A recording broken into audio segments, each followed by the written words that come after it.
People, hope you are doing well. आज हम लोग बात करेंगे कुछ केस लॉज के बारे में जो कि मेंस रिया पर बेस्ड है। मेंस रिया एक क्राइम का एसेंशियल है, जैसा कि हम सबको पता है। मेंस रिया एक मेंटल एस्पेक्ट होता है, यानी कि किसी भी क्राइम के लिए आपको मेंस रिया की जरूरत होती ही होती है, ठीक है। यानी कि मेंटली अगर आपका इंटेंशन था, जैसे इंटेंशन की जरूरत होती है किसी भी क्राइम को कॉन्स्टिट्यूट होने के लिए या उसकी पनिशमेंट मिलने के लिए, तो यही है मेंस रिया, ठीक है। सबसे पहला केस है B Nathulal versus state of MP.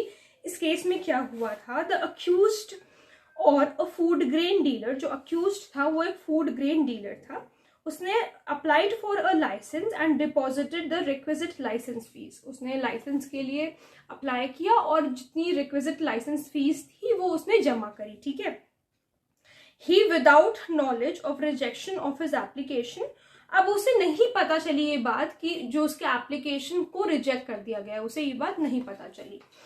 Purchased food grains and sent returns to the licensing authority. उसने क्या किया, फूड ग्रेन्स को परचेज कर लिया और फिर उसके बाद जब लाइसेंसिंग अथॉरिटी को पता चला तो लाइसेंसिंग अथॉरिटी ने मतलब उसके ऊपर केस किया, ठीक है। तो अक्यूज्ड को प्रोसिक्यूट किया गया। जब अक्यूज्ड को प्रोसिक्यूट किया गया तो कोर्ट ने ये हेल्ड किया, he was acquitted on the ground that he had no guilty mind। क्योंकि उसका कोई गिल्टी माइंड नहीं था, वो गुड फेथ में काम कर रहा था, उसे नहीं पता था कि उसका जो लाइसेंस है वो रिजेक्ट कर दिया गया है। तो इस वजह से जो उसका जो गिल्टी माइंड की जो प्रेजेंस नहीं थी, इस वजह से उसे एक्विट कर दिया गया था। तो यही बताता है कि mens rea is equals to guilty mind. अगर आप किसी क्राइम को, अगर आप कोई भी काम कर रहे हो गुड फेथ में कर रहे हो, ठीक है, तो उसमें अगर आपका गिल्टी माइंड नहीं है तो कोर्ट आपको पनिशमेंट नहीं देगा। फिर दूसरा केस आता है सी मल्हान के वर्सेस कोरा बेबी। इस केस में the accused was a financier, ठीक है। जो अक्यूज्ड था वो एक फाइनेंसर था। He seized a vehicle for which he financed but did not receive the instalments. उसने व्हीकल को सीज कर लिया लेकिन उसको इंस्टॉलमेंट्स नहीं मिले, ठीक है। The person from whom the vehicle was seized complained to police alleging that the accused had stolen his vehicle। अब जो फाइनेंसर था उसके खिलाफ जो है उस पर्सन ने, जिसकी वो स्कूटी थी, उसने क्या किया कि वो कंप्लेन लिखवा दी, उसके ऊपर एलिगेशन लगाया कि इसने मेरी जो स्कूटी है उसको चोरी किया है। The Supreme Court held that the element of mens rea is totally wanting in this case। Supreme court ने कहा कि मेंस रिया की बहुत ज्यादा जरूरत है इस केस में, जो कि इस केस में है नहीं, ठीक है। उसने थेफ्ट के इंटेंशन से स्कूटी वो नहीं लेकर के गया था, वो सिर्फ इसलिए लेकर के गया था, उसने सिर्फ इसलिए सीज करी थी ताकि उसे पैसा मिल सके, ठीक है, इंश्योरेंस का।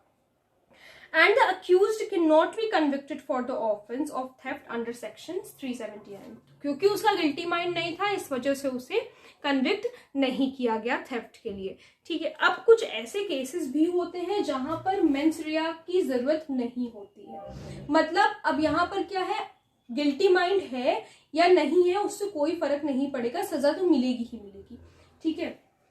एक सबसे पहला है I did not know the law excuse. इसका क्या मतलब है कि मुझे नहीं पता था कि लॉ ने इस काम को मना कर रखा है करने से। इसका एक बहुत ही फेमस लीगल मैक्सिम है, इग्नोरेंशिया ज्यूरिस नॉन एक्सक्यूजाट। इसका मतलब है ignorance of law is no excuse, कि आपको नहीं पता था इससे नहीं चल सकता, ठीक है, ऐसा नहीं होता।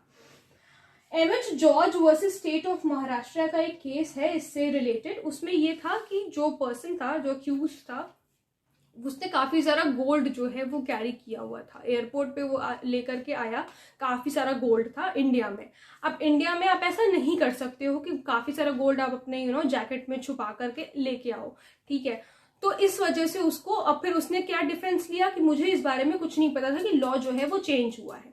तो इस वजह से उससे इसी लीगल मैक्सिम पे बेस्ड हुआ और ये कहा गया कि मेंस रिया की मतलब गिल्टी माइंड की इसमें कोई जरूरत नहीं है, सजा तो आपको फिर भी मिलेगी, ठीक है। आप ये नहीं कह सकते कि आपको लॉ नहीं पता था। दूसरी चीज, पब्लिक न्यूसेंस के केस में आपका गिल्टी माइंड था या नहीं था, अगर आप न्यूसेंस कॉज कर रहे हो, भले गिल्टी माइंड से कर रहे हो या वैसे ही कर रहे हो, ठीक है, आपको सजा मिलेगी ही मिलेगी। Cases which are not criminal in nature, कुछ ऐसे भी केसेस होते हैं जो क्रिमिनल इन नेचर नहीं होते हैं लेकिन वो प्रोहिबिटेड होते हैं कि पब्लिक के इंटरेस्ट की वजह से, ठीक है, उसको लॉ ने प्रोहिबिट रखा है पब्लिक के इंटरेस्ट की वजह से कि पब्लिक का जो इंटरेस्ट है वो डिस्टर्ब ना हो, वो क्रिमिनल इन नेचर नहीं होते, इसमें भी मेंस रिया की जरूरत नहीं है, ठीक है। स्ट्रिक्ट लाइबिलिटी के केस में मेंस रिया की जरूरत नहीं है, हम सबको पता है रिलायंस वर्सेस फ्लेचर वाला केस, और एब्सोल्यूट लाइबिलिटी में भी मेंस रिया की जरूरत नहीं होती।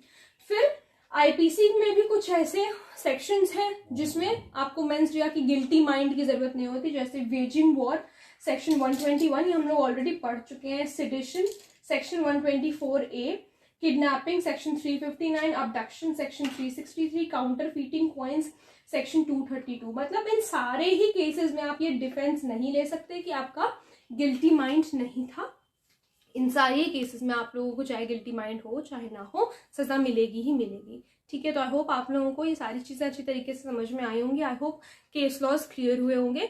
अगर कोई प्रॉब्लम है तो please let me know in the comment section, और अगर आप लोग इस टॉपिक पे वीडियो देखना चाहते हैं तो वो भी प्लीज मुझे जरूर बताइएगा। Thank you so much.